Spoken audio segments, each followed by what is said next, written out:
तो दोस्तों welcome back to our channel maths with Rakesh. आज प्रश्नावली 1.2 के प्रश्न संख्या 3 को सोल्व करेंगे।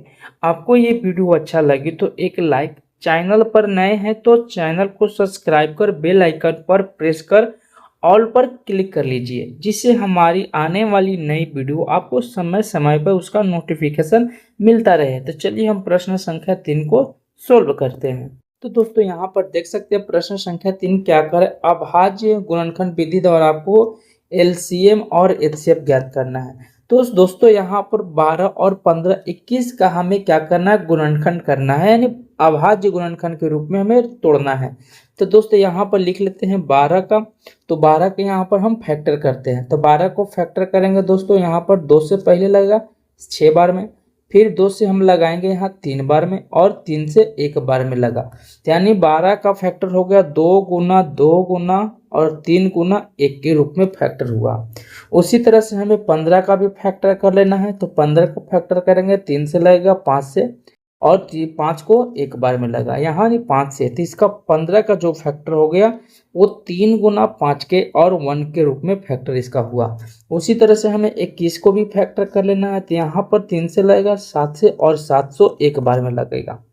तो 21 का जो फैक्टर हो गया कितना हो गया, 3 गुना 7 गुना और 1 के रूप में हो गया। तो हमें इस सभी का क्या निकालना है, एचसीएफ और एलसीएम निकालना है। तो दोस्तों यहाँ पर एलसीएम क्या होता है कि जो तीनों में कॉमन होगा सबसे पहले उसको भी लिखते हैं, और जो तीनों में कॉमन नहीं है एक एक में भी है उसको भी हम लिख के मल्टीपल करते हैं। तो यहाँ पर लिखते हैं एलसीएम, हम यहाँ से लेते हैं। तो एलसीएम जो होगा, तो तीनों में आपका कॉमन क्या है, देख रहे हैं कि यहाँ आपको 3 कॉमन है, 3 यहाँ पर कॉमन है तो 3 ले लिए, और बाकी कोई में कोई भी कॉमन नहीं है। तो यहाँ पर लिखते हैं 2 ये वाला, फिर ये लिखेंगे 2, 5 यहाँ पर बचा उसको भी लिख लेंगे, और 7 यहाँ पर बचा इसको भी लिख लेंगे। और इन सभी को हमें क्या कर लेना है, मल्टीपल कर लेना। तो मल्टीपल करके जो आएगा यहाँ पर आपको लिख लेना है। मल्टीपल करने के बाद कितना आएगा, तो आप यहाँ पर मल्टीपल कर सकते हैं। तो 3 दूना 6, दूना 12, 25 60 हो गया। 60 में हम 7 से गुना करेंगे तो 420 आएगा, यानी कि इसका जो एलसीएम आएगा वो 420 आएगा। इसी तरह से हम क्या करना होगा, आगे एचसीएफ निकालना होगा। तो एचसीएफ निकालने के लिए उसी तरह से जो तीनों में कॉमन होगा, तो दोस्तों यहाँ पर देख रहे हैं कि सिर्फ 3 ही तीनों में कॉमन है, यानी शार्प गुणनखंड है। जो तीनों में मौजूद होगा वही आपका एचसीएफ होगा। अगर इसमें से और कोई भी तीनों में होता तो इन दोनों का मल्टीपल करने के बाद जो आता वही आपको एचसीएफ मिलता है। तो यहाँ पर देख रहे हैं सिर्फ तीनों में 3 ही कॉमन है, एक ही है, तो यहाँ पर आपको 3 लिख लेना है। तो 3 लिखने के बाद जो आपका यहाँ पर आंसर होगा वो 3 आ गया। तो प्रश्न संख्या 3 का यहाँ पर फर्स्ट सोल्व हो गया। तो एलसीएम कितना आया, तो 420 और एचसीएफ 3 आया। ये आपका आंसर हो गया। चलिए नेक्स्ट क्वेश्चन की ओर हम बढ़ते हैं। तो दोस्तों यहाँ पर भी उसी तरह से हमें क्या करना है, का फैक्टर कर लेना होगा। तो हम यहाँ पर लिखते हैं, पहले सबसे पहले 17 लिखेंगे, फिर 23 लिखेंगे और 29 लिखेंगे। तो ये दोस्तों ऑलरेडी क्या है, प्राइम नंबर। तो 17 से हम डिवाइड करेंगे तो 17 बार में ही कटेगा, एक बार में। तो 17 गुना 1 आएगा इसका। और यहाँ पर देख रहे हैं 23 का हम यहाँ पर लगाएंगे तो 23 से एक के बार में 23 लगेगा। और यहाँ से 29 को भी हम यहाँ पर प्राइम फैक्टर के रूप में लिखेंगे तो 29 से एक ही बार में लगेगा। तो यानी कि इसका भी 23 गुना 1 के रूप में फैक्टर होगा, इसका 29 गुना 1 के रूप में फैक्टर हो गया। तो हमें इसका एलसीएम चाहिए। तो दोस्तों यहाँ पर लिख लेते हैं एलसीएम बराबर। तो एलसीएम देख रहे हैं कि जो तीनों में कॉमन होगा उसको लिखते हैं, जो तीनों में कॉमन नहीं होगा उसको भी लिखते हैं। तो तीनों में कॉमन नहीं है, एक ही है, तो एक लिखें या ना लिखें कोई फर्क नहीं पड़ता। अगर कोई भी संख्या में 1 से गुना करेंगे उतना ही मिलेगा। तो क्या होगा, इसका 17 होगा, 23 होगा और 29 होगा। तो इन तीनों का मल्टीपल करने के बाद जो आएगा आपका वही एलसीएम कहलाएगा। तो चलिए यहाँ पर मल्टीपल कर लेते हैं।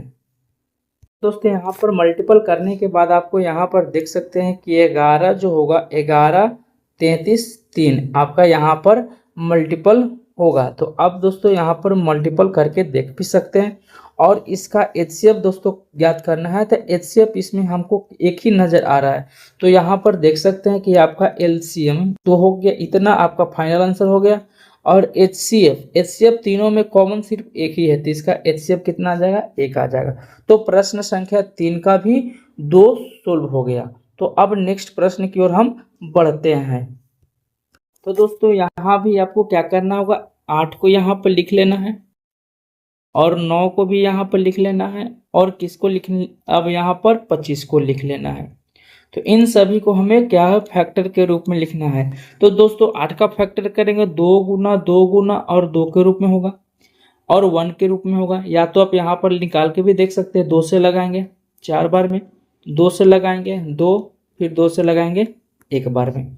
अब हमें 9 का निकालना होगा, तो 9 का फैक्टर करेंगे 3 गुना 3 के रूप में ही होगा। तो 3 गुना और 1 का फैक्टर के रूप में होगा और 25 की हमको ये फैक्टर करना है। तो 5 से लगेगा तो 5 से 1 बार में और 5 से फिर लगाएंगे 1 बार में। तो 25 का फैक्टर हो गया 5 गुना 1। तो ये आपका क्या हो गया, तीनों का फैक्टर यहाँ पर हो गया। अब हमें क्या ज्ञात करना है, एलसीएम और एचसीएफ। तो दोस्तों एलसीएम निकालने के लिए उसी तरीका से जो तीनों में कॉमन होगा उसको लिखना है और जो तीनों में कॉमन नहीं होगा उसको भी हमें लिख लेना है। तो दोस्तों यहाँ एलसीएम लिखने के लिए हमें जो संख्या दिया है सभी को लिखना है। यहाँ पे लिख लेते 2 गुना 2 गुना 2, फर्स्ट वाले को मैंने लिख लिया, इसमें भी कोई कॉमन नहीं है, 3 गुना 3 गुना 3 लिख लिए और इसमें दोनों है 5 गुना 5। अगर इसको आप मल्टीपल करते हैं, मल्टीपल करने के बाद आपको यहाँ पर मल्टीपल कर सकते हैं। यहाँ देखते 2 4 और 5 20 100 हो गया और 100 में 18 से गुना करेंगे तो 1800, ये आपका 1800 क्या आ गया, एलसीएम आ गया। तो दोस्तों इसी का एचसीएफ निकालना है, तो एचसीएफ निकालने के लिए उसी तरह से निकालेंगे हम। दोस्तों यहाँ पर देख सकते हैं कि एचसीएफ कितना होगा आपको, तो तीनों में देख रहे हैं कि कोई भी कॉमन नहीं हुआ था। तो तीनों में जो कॉमन नहीं होता है दोस्तों यहाँ पर देख सकते, इसमें भी एक है, इसमें भी है और इसमें भी, इसमें और इसमें तीनों में आपको एक देखने को मिल रहा है। तो जो तीनों में कॉमन होता है वही आपका क्या कहलाता है, एचसीएफ कहलाता है। तो आप यहाँ पर लिख सकते हैं एचसीएफ बराबर कितना आ गया, 1 आ गया। ये आपका फाइनल आंसर आ गया। तो प्रश्न संख्या 3 का तीनों सोल्व हो चुका। नेक्स्ट प्रश्न संख्या 4 की ओर हम बढ़ते हैं। प्रश्न संख्या 4 आपको यहाँ पर देखने को मिल रहा है। तो दोस्तों यहाँ पर देख सकते हैं प्रश्न संख्या 4 की एचसीएफ है 306 और 657 का एचसीएफ कितना है, 9 दिया है और एलसीएम ज्ञात करना है। तो यहाँ से एलसीएम ज्ञात करने के लिए क्या होगा, तो सबसे पहले हमको लिख लेना है, दिया है, यहाँ पर लिख लेना है दिया है कितना, एचसीएफ लिख लेंगे। एचसीएफ 306 और 657 का एचसीएफ कितना है, 9 लिख लिए। हम जानते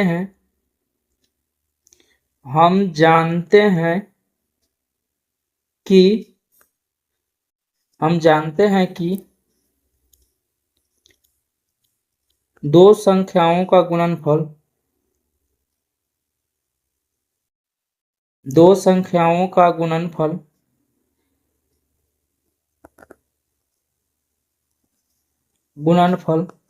एलसीएम गुना एचसीएफ होता है। तो यहाँ पर देख सकते हैं कि दो संख्या कौन कौन सी दी है, एक 306 और 657 है। तो आप यहाँ पर लिख सकते हैं दो संख्याओं का गुणनफल, तो 306 गुना 657। अब इसका एक एलसीएम एचसीएफ दे दिया है, एलसीएम हमें निकालना है, तो एलसीएम ज्यों का त्यों रहेगा। अब एचसीएफ की जगह पर हम क्या लिख लेंगे, 9 लिख लेंगे। अब हमें यहाँ से निकालना है एलसीएम। तो ये देख रहे हैं कि ये दोनों है मल्टीपल में है, तो नीचे आने के बाद 9 क्या होगा, डिवाइड में नहीं भाग में हो जाएगा।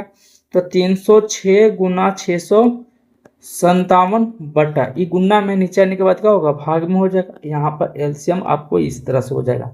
तो अब यहाँ पे क्या करना है, काट के जो मल्टीपल करने के बाद आएगा वही आपका क्या होगा, आंसर होगा। तो दोस्तों यहाँ पर देख रहे हैं 9 से कट रहा है, 9 के टेबल में 3 बार में 27 आता है और बचा यहाँ पे 3, तो 6 36 हो जाएगा। 9 के टेबल में 36 आता है 4 बार में, तो यहाँ पर लिख लगते हैं कि 34 गुना 657। तो जो आपको यहाँ पर मल्टीपल करने के बाद आएगा वही आपका फाइनल आंसर हो जाएगा। तो चलिए यहाँ पर मल्टीपल हम कर लेते हैं। तो दोस्तों यहाँ पर मल्टीपल करने के बाद हमको आया 22, 33 और 8। आप भी एलसीएम को यहाँ पर मल्टीपल करके चेक कर सकते हैं। तो मल्टीपल करने के बाद दोस्तों मेरा 22 308 आया, इसका फाइनल एलसीएम का आंसर हो जाएगा, इतना हो जाएगा।